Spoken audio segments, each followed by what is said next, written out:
ঘটনাটি বেশ কয়েক বছর আগের 2008 সালের ঘটনা। আমাদের বাড়ি তখন একতলা থেকে দুতলা করা সবে শুরু হয়েছে, তাই একতলার ছাদে সিমেন্ট, বালি, ইট এইগুলো রাখা থাকতো। আর ছাদে কোনো রেলিং ছিল না। বাড়ির ছাদে আমি আর আমার কিছু বন্ধুরা সন্ধেবেলায় খেলা করছিলাম। তখন প্রায় সন্ধে হবে এবং লুকোচুরি খেলছিলাম আমরা।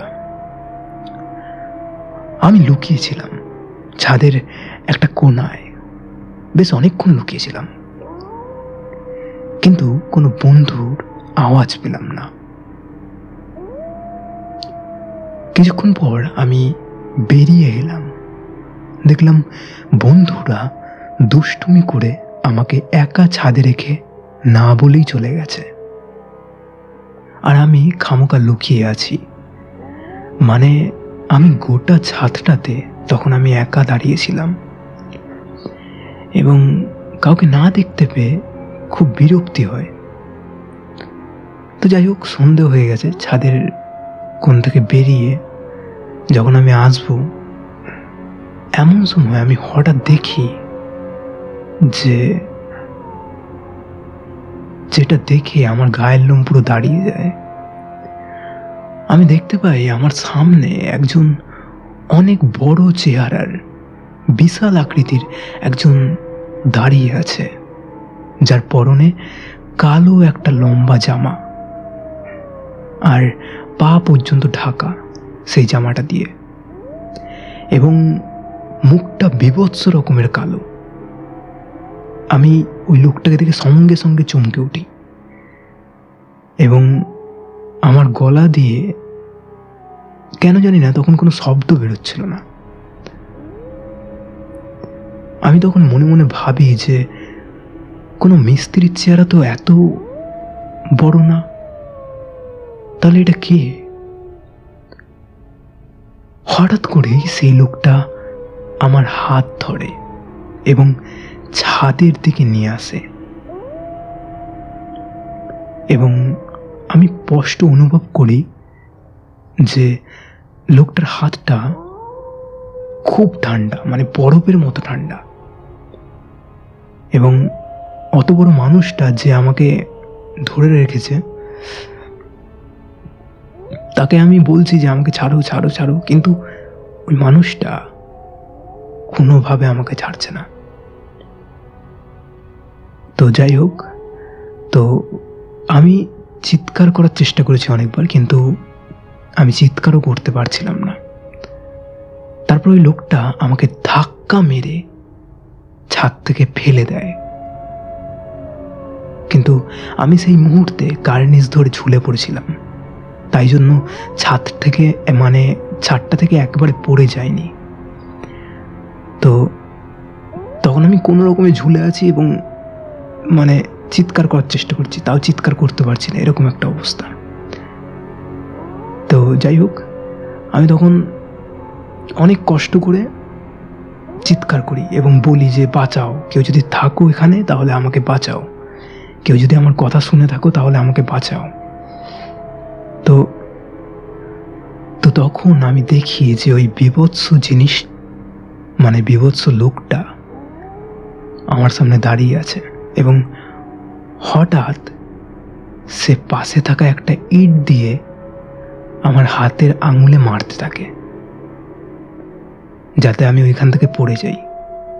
মানে যে হাত দিয়ে আমি ছাদের কার্নিসটা ধরে রেখেছিলাম এবং মানে ঝুলেছিলাম, যেই হাতটা দিয়ে, সেই হাতের মধ্যে আমাকে ইট দিয়ে মানে ক্রমাগত তিনি আর কি মারছে, যাতে আমি পড়ে যাই। তখন আমি জোর চিৎকার করছি এবং ওই লোকটা আমার হাতে ক্রমাগত ইট দিয়ে মারতেই থাকে, দুবদাব করে মারছে ইট দিয়ে, যাতে পড়ে যাই। তো ওই লোকটা বীভৎস চিৎকার করে হাসছে, মানে যখন মারছে ইট দিয়ে, মারতে মারতেই হাসতে থাকে। এবং শেষবারের মতো যখন মনে হচ্ছিল আমার যে আমার আর জ্ঞান থাকবে না, আমি হয়তো পড়ে যাব, মনে হয় সেন্সলেস হয়ে যাব। তখন শুধু একটা জিনিস মনে হয়েছে যে যখন আমি নিচে পড়ে যাব, তো তখন নিচের দিকে তাকিয়ে আমি দেখেছিলাম যে একজন লম্বা মানুষ, মানে অনেকটা লম্বা, সাধারণ মানুষের থেকে অনেকটা লম্বা, তো সেই মানুষটা নিচে দাঁড়িয়ে আছে। তিনি সাদা কাপড় পরা, এবং যখন আমার হাতের জোর কমে এসেছিল, মানে আমি আর ধরে রাখতে পারছি না কার্নিশটাকে, যখন আমি পড়ে যাব, আর মানে হাতে তো প্রচণ্ড রকমের ব্যথা হচ্ছে, যন্ত্রণা হচ্ছে, তো সেই সময় আমি ছাদের কার্নিশটা মানে ছেড়ে দিই, এবং আমার মনে হয় যে আমি পড়ে গেলাম এবং কেউ একজন আমায় ধরে নিল। তারপর আমার আর কোনো সেন্স ছিল না, মানে আমার জ্ঞান ছিল না। পরে যখন জ্ঞান ফেরে আমি নিজেকে হাসপাতালে পাই, এবং আমার বড় বোন বলে যে আমি অচেতন অবস্থায় মানে সদর দরজার সামনে পড়েছিলাম, আর আমার হাত থেকে অনেক রক্ত পড়ছিল।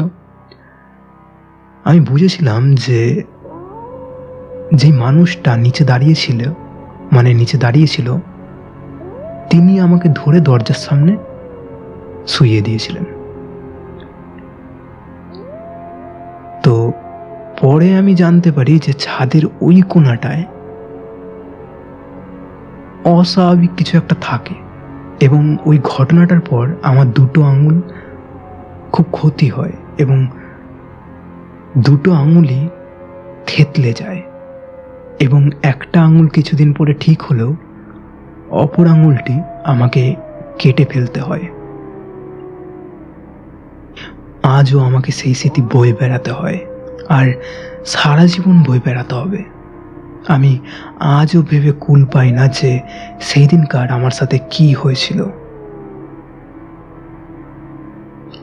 আর আমি এটাও ভাবি যে আল্লাহ তাআলা আমাকে সেদিনকার নিজে এসে হয়তো রক্ষা করেছিলেন। তো এই ছিল ঘটনা। কেমন লাগলো ঘটনাটা অবশ্যই কমেন্ট করে জানান, এবং জানাতে ভুলবেন না যে আপনি কোনখান থেকে ঘটনাটা শুনছেন, এবং যদি ঘটনাটা ভালো লাগে তাহলে অবশ্যই একটা লাইক করে দিন, এবং যদি আপনি এই চ্যানেলে নতুন হয়ে থাকেন তাহলে চ্যানেলটাকে সাবস্ক্রাইব করে নিন, যাতে আমি যদি কোনো নতুন ঘটনা আপলোড করি সেটা যেন আপনারা সঙ্গে সঙ্গে শুনতে পান। তাই জন্যই চ্যানেলটাকে সাবস্ক্রাইব করে নিন, এবং এরকম ঘটনা শুনতে ভিডিওটাতে একটা লাইক করে দিন। যাই হোক, আবারও আসবো একটা নতুন ঘটনা নিয়ে, একটা নতুন এপিসোডের সঙ্গে। এই ঘটনাটা যিনি পাঠিয়েছেন তিনি তার নাম এবং তিনি কোথা থেকে লিখছেন সেগুলো বলতে তিনি মানা করেছেন, তাই জন্য আমি বললাম না। যাই হোক, ডেসক্রিপশানে আমার হোয়াটসঅ্যাপ নাম্বার দেওয়া আছে। আপনার জীবনেও যদি কোনো রকমের ভৌতিক ঘটনা থেকে থাকে তাহলে আমাকে আপনি সেটা লিখে পাঠিয়ে দিতে পারেন। আমার হোয়াটসঅ্যাপ নাম্বার 8250417856। এই নাম্বারে আপনি কিন্তু আপনার জীবনে ঘটে যাওয়া বা আপনার জানা কোনো সেরা ভৌতিক ঘটনা আপনি লিখে পাঠিয়ে দিতে পারেন। এবং আপনি যদি চান যে আপনার নাম বা আপনার ঠিকানা আপনি যদি না জানাতে চান তাহলে আমরা কিন্তু জানাবো না। তো যাই হোক, আপনি আপনার ঘটনা পাঠিয়ে দিতে পারেন আমাদের এই চ্যানেলে, এবং নেক্সট এপিসোডে আমি কিন্তু সেইটা পড়ে শোনাবো। তো যাই হোক, ঘটনাটা যদি ভালো লাগে তাহলে অবশ্যই একটা লাইক করে দিন।